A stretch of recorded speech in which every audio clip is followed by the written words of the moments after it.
यहाँ से व्यू देखिए भाई साहब, क्या ही व्यू है, ये बहुत ही सुंदर जगह है।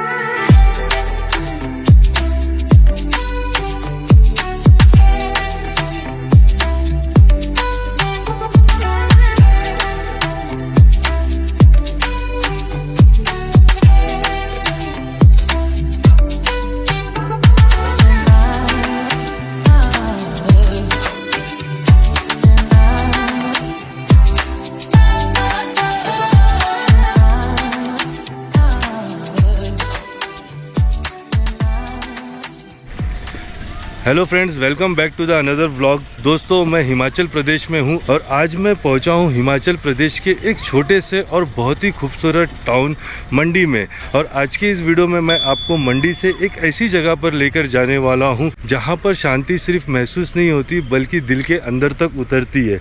दोस्तों, आज हम जाने वाले हैं महर्षि पराशर की तपोस्थल पराशर लेक पर, जो यहाँ हिमाचल प्रदेश के मंडी से लगभग 50 किलोमीटर की दूरी पर एक दुर्गम स्थान पहाड़ी पर समुद्र लेवल से 8,500 फीट की ऊंचाई पर प्रकृति और पहाड़ों के बीच एक बहुत खूबसूरत झील है जिसे पराशर झील कहते हैं। और ऐसी मान्यता है, महान महर्षि पराशर जी ने वहां पर तपस्या की थी और उन्होंने उस झील का निर्माण किया था। तो दोस्तों, आज का जो वीडियो होने वाला है ये आध्यात्मिक के साथ साथ प्रकृति के बीच में होने वाला है और आपको यहाँ पर हिमाचल प्रदेश का एक बहुत ही अच्छा तीर्थ स्थल देखने मिलेगा।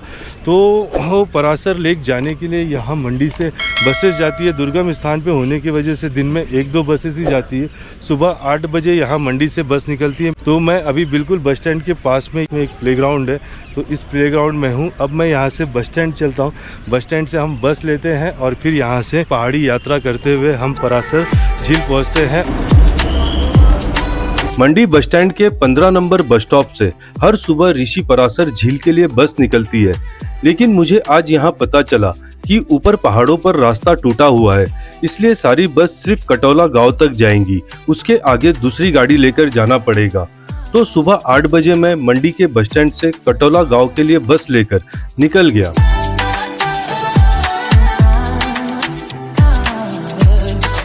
मंडी से ऋषि पराशर झील का डिस्टेंस 50 किलोमीटर है, लेकिन पहाड़ों पर डिस्टेंस किलोमीटर से नहीं फीलिंग से मापा जाता है, क्योंकि हर पल आपके आंखों के सामने ऐसे दृश्य आते हैं जो हमेशा के लिए आपको याद रहते हैं। मंडी से कटौला गांव तक का सफर बहुत ही सुंदर है, जहां घुमावदार रास्ते, ऊंचे पहाड़ों के बीच रुंजा, खितंडी, कमांद जैसे खूबसूरत पहाड़ी गांव आते हैं। इसी रास्ते पर कमांद गांव में नया IIT मंडी बना है, जिसके वजह से पूरे देश भर से स्टूडेंट और लोगों का इस रास्ते पे आना जाना बढ़ गया है। IIT मंडी के थोड़े आगे ही कटौला गांव है, जहां तक बस ने मुझे छोड़ा है और इसके आगे का सफर पूरा करने के लिए मुझे कोई दूसरी गाड़ी देखनी है। तो अभी मैं कटौला तक बाय बस आ गया और कटौला तक का जो रास्ता था ये तो बहुत ही खूबसूरत था, लेकिन इसके बाद कटौला के बाद जो एक्चुअल मैजिकल जो जर्नी होता है, जो मैजिकल एडवेंचर वाला जो है सफ़र, वो अभी होने वाला है। और मुझे यहाँ पर बस में मिले अक्षय पाटिल, ये कोल्हापुर से हैं। हाय दोस्तों, ये यहाँ पर मंडी में कुछ अपने पर्सनल काम से आए थे, तो ये भी घूमने के लिए पराशर लेक जा रहे थे और इनको भी वही प्रॉब्लम हुआ कि बस बंद थी। तो हम दोनों यहाँ पर मिले और हम दोनों ने यहाँ से अभी कैब किया हुआ है। कैब वाले यहाँ कटौला से पराशर जाने का लगभग 2,000 रुपया तक लेते हैं, लेकिन आप बार्गेनिंग करेंगे तो थोड़ा वो कम कर देंगे, 1600-1700। हमने 1700 में फाइनल कर दिया। तो अभी हम दोनों, मैं और अक्षय, यहाँ से आगे की हमारी सफ़र कंटिन्यू करते हैं। कुछ बोलना है? तो मैं आया था यहाँ पे IIT मंडी में, तो मंडी से मैं निकला था, सोचा बस मिलेगी डायरेक्ट बस अपने लेक के लिए, बट अनफॉर्चुनेटली बस तो नहीं थी और मुझे रास्ते में भाई मिल गए और मैं तो एक्चुअली वापस रिटर्न जा रहा था, बट भाई की नहीं मिले हैं अभी, तो भाई के साथ ही चल रहे हैं। ये कैब हमने किया है, भाई अभी धो रहे हैं अपनी गाड़ी को। कितना टाइम लगेगा यहाँ से जाने? 1 घंटा यहाँ से लगेगा ना? रास्ता तो पूरा ख़राब ही होगा आगे। ठीक है ना, गाड़ी चली जाएगी। तो ये डिज़ायर है, अभी हमने डिज़ायर ले लिया है। शुभम अपनी गाड़ी धो रहे, अब हम यहाँ से निकलते हैं हमारे आगे की जर्नी के लिए।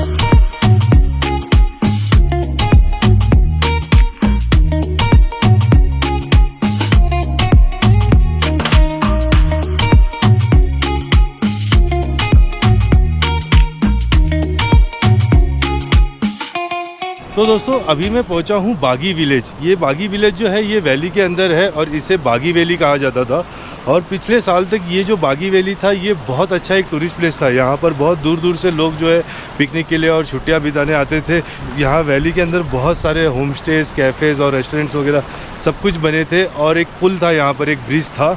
लेकिन जो पिछला साल जो फ्लड आया उसमें ये सबसे ज़्यादा जो नुकसान हुआ इस बागी विलेज को हुआ और यहाँ पर सब कुछ ख़त्म हो गया। पूरे गांव के गांव जो थे वो पानी में बह गए। अगर आप मेरे पीछे देखेंगे तो ये पूरा मलबा, अभी मैं जिस जगह पे खड़ा हूँ ये पहले ये ब्रिज था, ये पुल था और लेकिन ये पुल पूरा टूट गया और पुल के टुकड़े जो हैं वो उस तरफ जाके गिरे हैं वहाँ तक अभी तक। और आप ये पूरा देखेंगे तो ये पूरा यहाँ पर मलबा पड़ा हुआ है और ये पुल अभी ये टेम्प्रोरी बनाया हुआ है। और इस तरफ आप देखिए तो अभी भी कुछ कुछ कैफ़े और रेस्टोरेंट वगैरह हैं, लेकिन यहाँ से जो पूरा था ये पानी का जो सैलाब आया और ये पत्थर आए पूरा ये सारा कुछ बहा के लेके चले गए और इस तरफ के सारे जितने होम स्टेज वगैरह थे सब कुछ थे वो टूट गए। तो ये एक जगह बागी आता है, लेकिन आप इसे देखेंगे तो ये बहुत खूबसूरत वैली है। कुछ चारों तरफ जो है देवदार के जो जंगल दिखेंगे, पूरे पेड़ दिखेंगे, बीच में से ये नदी बहती थी। अभी यहाँ पे तो पानी नहीं है, सिर्फ पत्थर ही पत्थर है, लेकिन जब बारिश आएगा तो फिर से यहाँ पे पूरे पानी भर जाएंगे। और इस तरफ भी देखिए बहुत ही सुंदर ये वैली है, बागी वैली। तो अब चलते हैं आगे, बस ये वैली दिखाने के लिए मैं रुका था, अब आगे चलते हैं।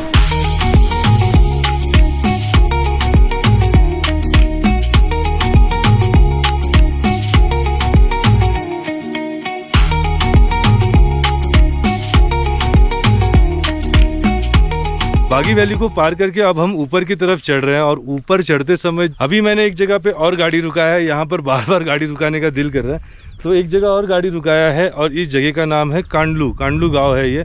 और ये कांडलू गांव के बाहर आप व्यू देखेंगे तो आपको कितना प्यारा व्यू दिखेगा। यहाँ से चारों तरफ जो है वैली दिख रहे हैं और दूर जो पहाड़ है फिर पंजल के पहाड़ दिख रहे हैं जहाँ पर पूरे स्नो कवर है। तो बस यहीं पर व्यू देखने के लिए थोड़ा सा गाड़ी रुकाया। तो जब आप परासर लेक जाएंगे तो आपको जगह जगह पर इतने खूबसूरत व्यू है वो देखने के लिए मिलेंगे। तो बस हम थोड़ी देर के लिए रुके। ये है शुभम और अक्षय, चले आगे। ओके, ये देखिए व्यू।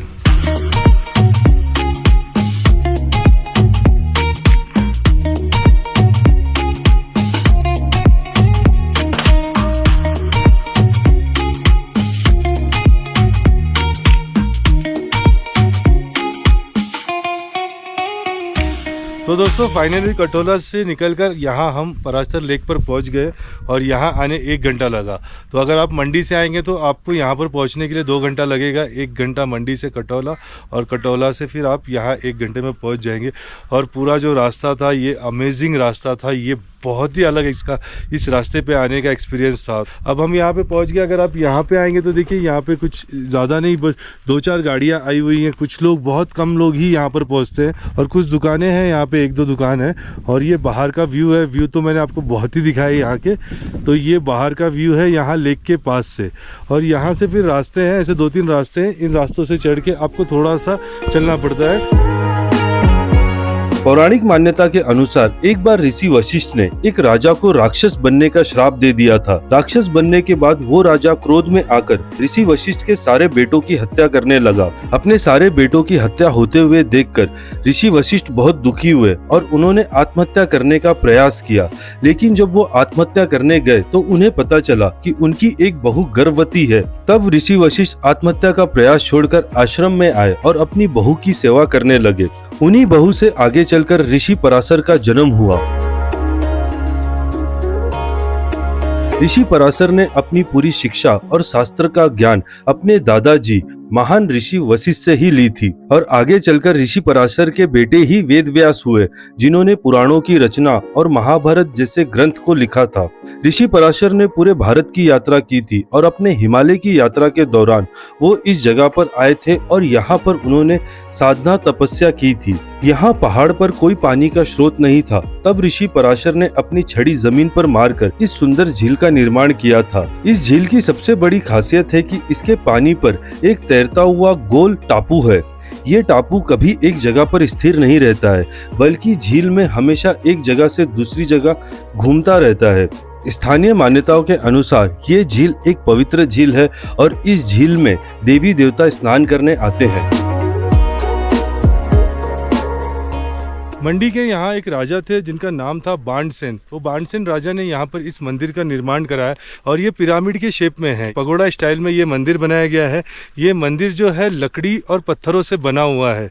इस मंदिर को बनाने में 12 साल लगे थे और बहुत ही खूबसूरत इस मंदिर का नक्काशी किया गया है जो बहुत ही सुंदर लगता है। और मंदिर के पास में ही जब आप दर्शन करके आते हैं बाहर तो यहाँ पर देखिए आपको ये लेक मिलता है। अगर आप इस फ्लोटिंग आइलैंड को भी देखेंगे तो काफ़ी बड़ा है, लगभग ये 50 फीट लंबा, 50 फीट चौड़ा, 50 फीट के रेडियस में है। और आज ये इस तरफ है लेकिन कभी ये उधर चले जाता है, कभी उधर, ये ऐसे फ्लोटिंग होते रहता है। तो हर बार जब भी आप परासर लेक को देखेंगे तो ये जो आइलैंड है आपको अलग अलग जगह दिखेगा। अगर आप इस लेक को देखेंगे तो ये लेक चारों तरफ पहाड़ों के बीच में नीचे की तरफ है लेक और मंदिर। हम वहाँ से उस तरफ से हम अपनी गाड़ी पार्क किए, फिर हम थोड़ा सा चल के यहाँ से ऐसे मंदिर में आए।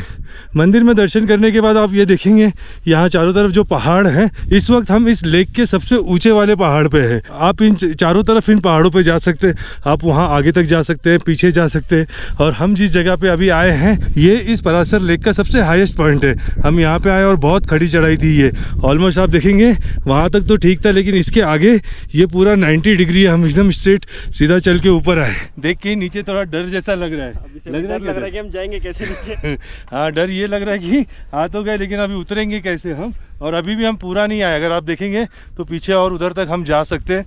लेकिन देखिए ये ऊपर आने का रीज़न ये था कि ये जगह इतनी खूबसूरत है कि ये जो कैमरे में आप देख रहे हैं, जो कैमरा जस्टिफाई नहीं कर पाएगा खूबसूरत जगह है ये, जो हमें यहाँ पर रियल आंखों से दिख रहा है। बहुत ही खूबसूरत जगह है ये। अगर आप शिमला आ रहे हैं, मनाली आ रहे हैं, हिमाचल आ रहे हैं तो आप इस जगह पे ज़रूर आइए, आपको बहुत अच्छा लगेगा। और ख़ास करके आप अपने परिवार के साथ आइए क्योंकि ये एक तीर्थ और धार्मिक स्थान है और उसके साथ साथ बहुत खूबसूरत जगह है ये।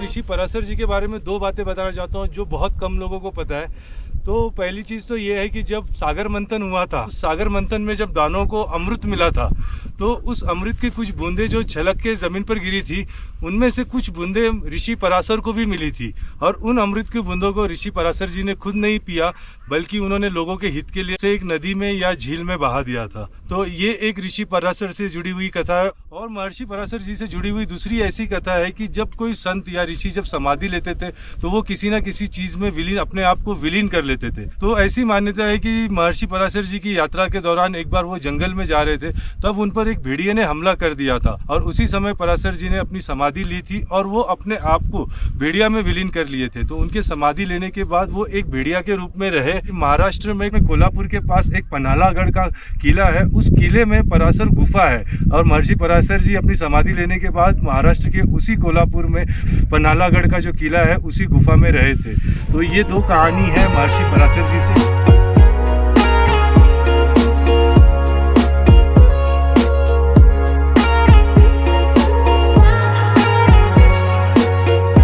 और दोस्तों यहाँ पर बहुत सारी स्पोर्ट्स एक्टिविटीज़ भी होती है। अगर आप यहाँ पे आएंगे तो यहाँ पे बच्चों को खेलने के लिए वो जंपिंग है, जॉर्बिंग है। यहाँ पर बड़े लोगों के लिए जो पैराग्लाइडिंग होता है, यहाँ पे पैराग्लाइडिंग भी होती है, अभी फिलहाल हो नहीं रही है इसके लिए मैं आपको बता नहीं रहा हूँ। तो यहाँ पर ऐसे बहुत सारे स्पोर्ट्स एक्टिविटीज़ भी होती है। अगर आप यहाँ पर आएंगे तो पूरा दिन आप कुछ ना कुछ एक्टिविटीज़ भी कर सकते हैं। इस वीडियो में मैं स्पेशली थैंक्स करना चाहता हूँ अक्षय पाटिल को, जो मुझे यहाँ पर मिले और हम साथ में आए और बहुत मेहनत की अक्षय ने मेरे साथ में इस वीडियो को बनाने के लिए और आप लोगों को यहाँ के अच्छे व्यू और यहाँ की सारी जानकारी देने के लिए। सो हेलो गाइस, बड़ा अच्छा लगा सुजीत जी से मिलके।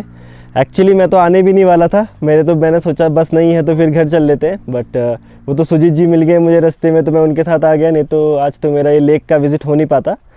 और रही बात, बड़ा मज़ेदार जगह है, आप ज़रूर आइए। बहुत ज़्यादा मैं रेकमेंड करूँगा इस प्लेस के लिए आप लोगों को।